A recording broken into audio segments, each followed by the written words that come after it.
Let's take a look at the fourth and final movement of Beethoven's first sonata. I want to talk about how to practice this piece. And the way I'm going to do that is to kind of go through section by section and look at the different technical challenges that we face, most of this hands separately, and some fundamental practicing approaches we can use as we're working on this piece. It starts with this left-hand pattern in triplets that's quite rapid. That thing. Of course, very important here is fingerings. If your edition has fingerings written in, try them out. They are by the editor, not by Beethoven. If you want to change them, you think something else will work better for you, that's okay. The most important thing is to think about them.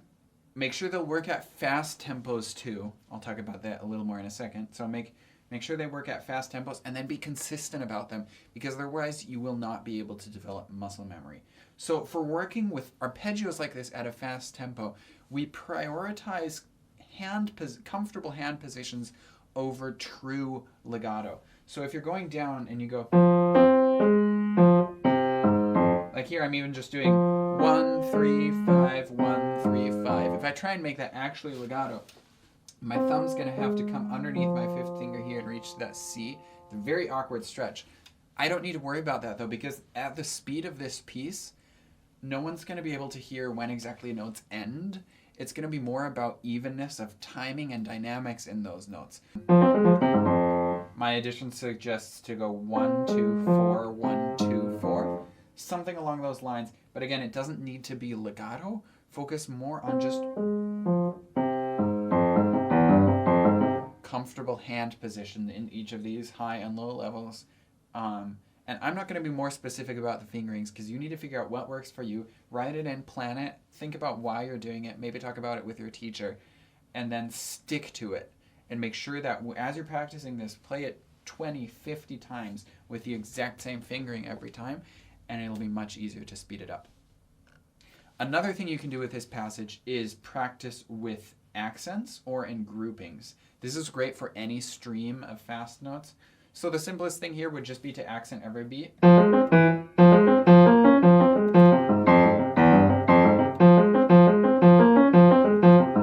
You won't play it that way later, but it'll really keep you grounded as you're playing it.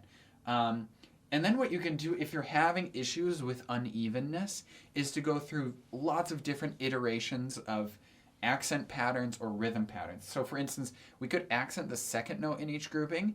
It's going to feel really weird. Like this. And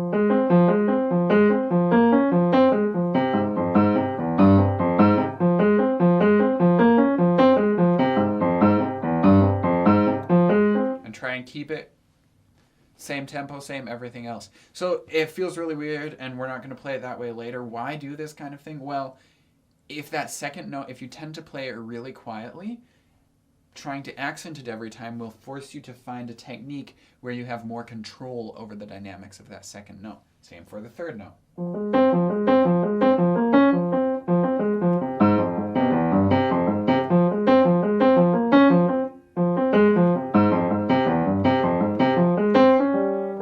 By the way, if you play jazz, being able to accent the third note in triplets like that will really sweeten up your swing. Anyway, that's a tangent. Okay, so different accent patterns, also different rhythmic patterns. So for instance, this is triplets, but if we saw it as 16th notes, we could make one of them an 8th note, two of them 16th. For instance, 8th note, 16th, 16th.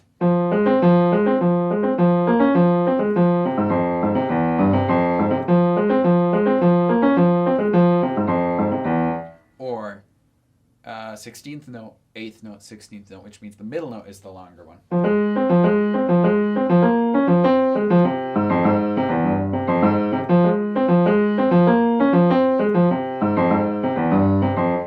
Make the third one longer, so 16th, 16th, 8th note.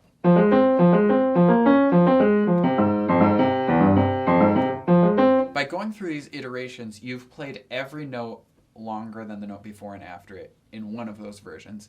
It gives you much more control over the timing and will lead you to a technique that will enable you to play this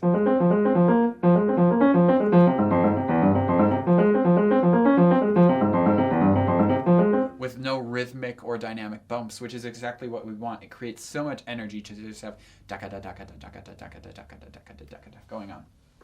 That's the left hand there. Right hand. Big chords, depending on your hand size, might be a little bit tricky to reach them, especially that 5-note chord there. So I think an important thing here to avoid tension is to not keep your hand rigidly in that shape.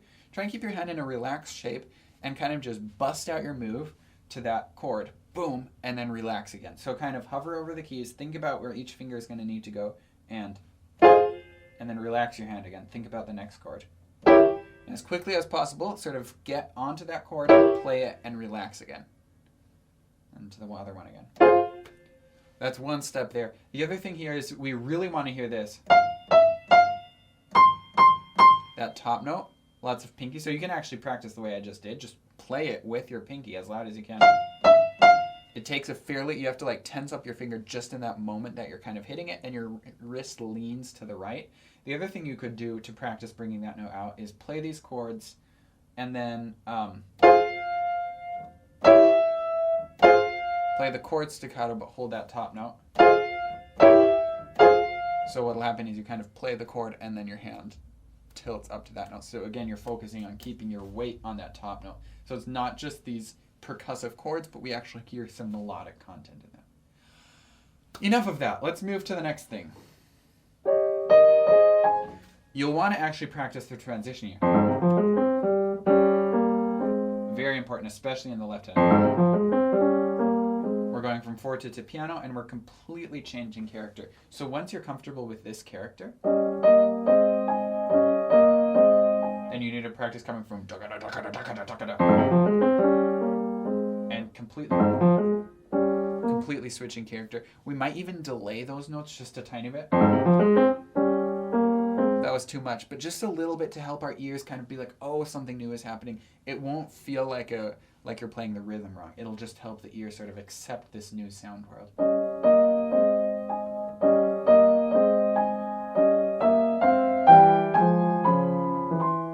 So very much sort of choral kind of writing where we have, in this case, 3 separate voices and they're each melodic. It's a very in the keys feel, so everything as legato as possible. Practice playing everything legato without pedal, especially all this stuff in the left hand. Fingerings, super important. And you pass the weight on. If your hand starts going like this, you're doing it wrong. See how that just separates it into these blocks of sound, and what we really want is a feeling of continual melody. So what we do is we keep the weight of your arm just rests in your fingers, and it kind of just rolls around on all this. It just rolls around on all of those chords. In the right hand, just be very wary, be very careful of your phrasing, especially on repeated notes. Don't play them all the same. Very good idea is to change what finger you use. And on these repeated notes, they're increasing in intensity. Dun, dun, da, da, dun, dun, da, da. They all 3 mean something different. They're not just no, no, no, no, no. So make sure that you lean into them and then relax. Da, da. That's a release. Dun, more, release. Then da, da. This swells. Da, da, da. Release on that last note. Tricky thing with these types of releases, if you haven't played them a lot before in classical or early romantic period music, they are short-ish. They're not connected to the next note. They're not super staccato, but they're kind of short. But sometimes short means we like yank our hand out, and what you do when you do that is you kind of push off with the keys, like you're jumping off the keys. You'll actually end up accenting the notes. You'll go. And that's the opposite of what we want. So the trick is to, rather than make it short by launching off, make it short by pulling your hand away so your pinky barely can reach that note, and that makes it quieter. I mean, I'm exaggerating. It's a very small movement, but you just like are gently lifting your hand and sort of brush that note lightly on your way out. Try not to invest too much physically in playing it. It's like you almost don't care. I mean, you care a lot, but physically, it's like you don't care about that note. that's the kind of sound you want for a release. Now this trill, I have my edition says to play it like with a grace note and then a triplet. With this one, especially since later in the piece you have to do it in the left hand too, I would be very consistent about how I play that trill. So actually, probably stick with that one or whatever you and your teacher decide, or if there's something you hear in a different recording that you like. But find a simple way of executing that trill. Maybe even in your head think about what exactly it is rhythmically, and keep that consistent so that you can just have it under control, play it the same way each time, and later when the left hand takes over the melody, the left hand can learn to do the exact same trill so that the effect of the melody being continuous can be preserved.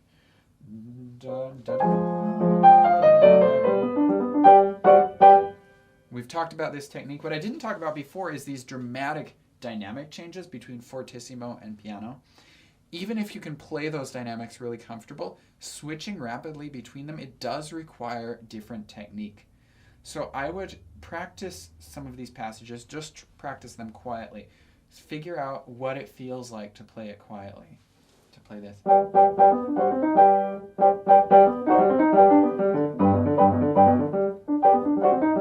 Just get really comfortable with playing that quietly. You can kind of loop it and get into that feel, and then see how to play it loudly, but not with tension, just by letting the sound kind of resonate out of the piano instead of pressing it in. We get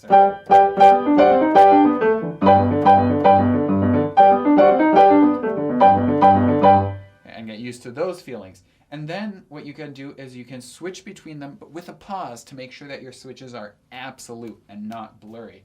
So you get, make sure it's all piano, and now all fortissimo. No, sorry. And then everything piano. And then everything fortissimo. Because what you want to do is you want to keep those, and then you can make those breaks between them shorter.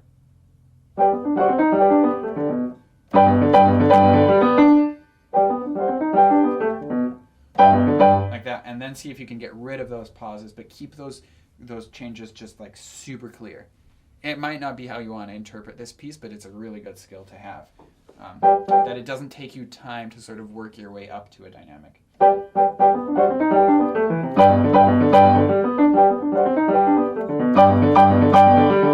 That will sound better with pedal and when I can actually play the piece. Moving on, we get to this part.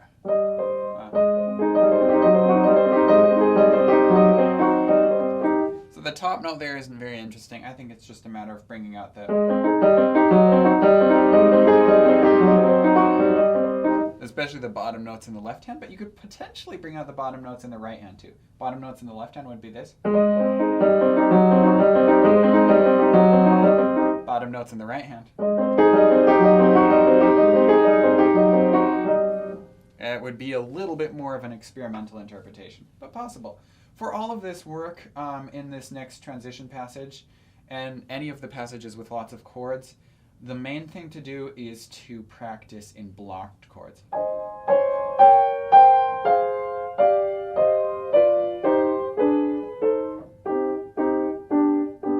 Which will later become.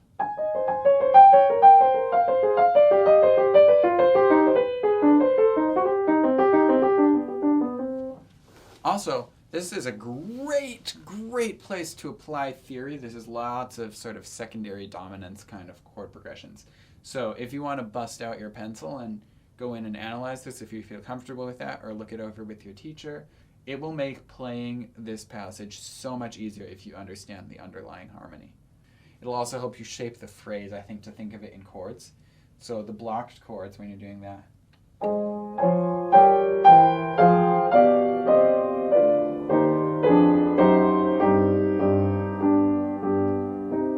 And that gives you the true underlying phrasing shape of this passage. Now, when we move on to having this melody in octaves,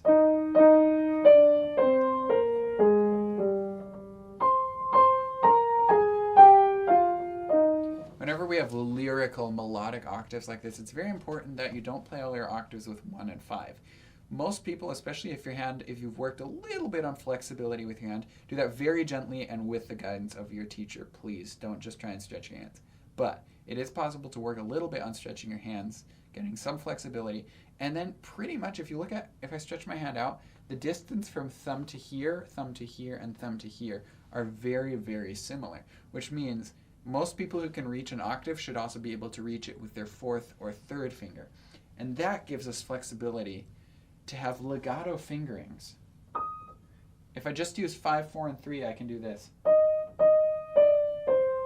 Well, that's as far as I can get.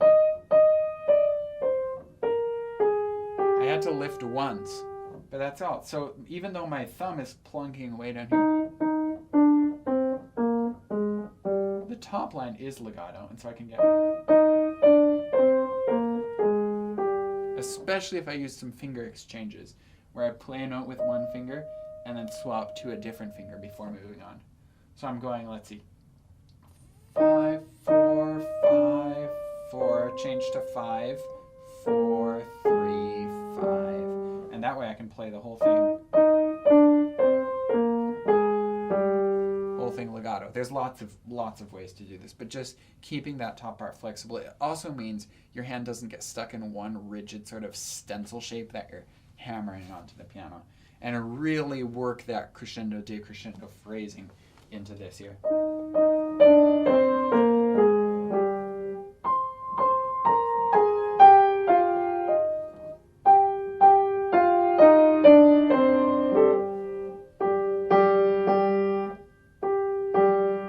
Again, be wary of repeated notes. Don't play them all identical. Dun, dun, dun. Usually we crescendo on them. There are decrescendo moments too, but usually they're building up intensity to something. All right. Let's go to the development. We get a completely new texture out of nowhere.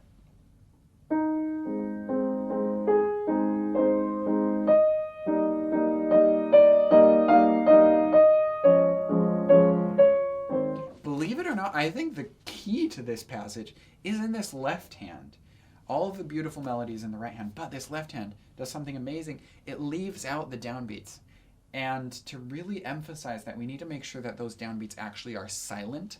If you pedal through them or you hold the chords legato, it doesn't have nearly the same effect if you go.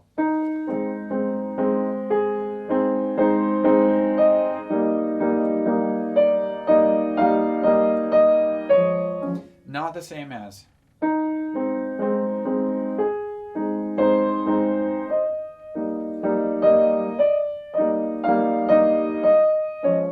It means that the melodic note at the beginning of each measure in the right hand bears the entire responsibility of showing us the downbeat.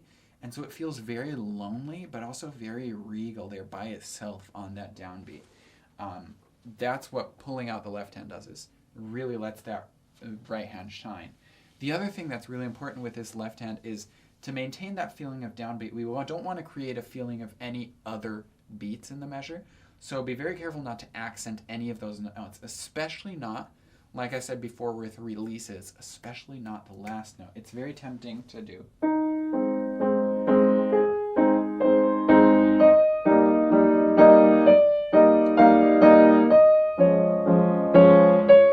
That can happen really easily by accident, so make sure when you're playing this left hand, practice it on its own. Make sure you keep the dynamics very even, especially the third one, if anything, a little bit quieter. And what you can also do is try to barely come to the top of the keys. If you can on your instrument, not come all the way up for each repeated chord. That would be ideal. If you need to come up, try to still just stay as low as possible. The right hand.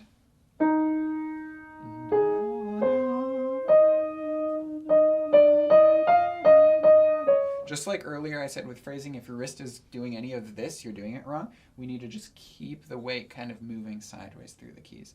It's the difference of somebody walking like this versus somebody walking normally, where their weight pretty much, if you watch their hips, they stay on a plane.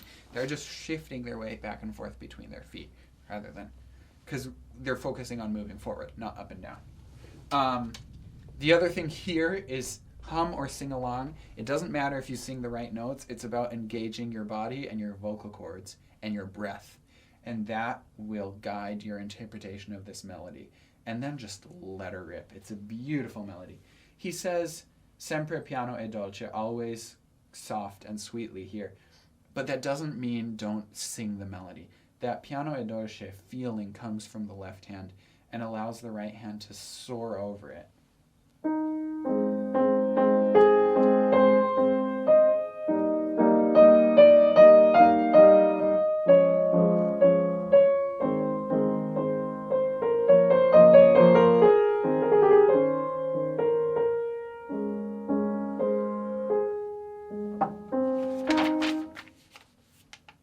I think those things cover most of the techniques that come up in this piece. There are sort of recycled versions of these or places where it layers them differently between the left and right hand. But this should give you a really good start at knowing how to practice these things on a technical and somewhat musical level too. And enjoy it. It's an awesome sonata. Bye.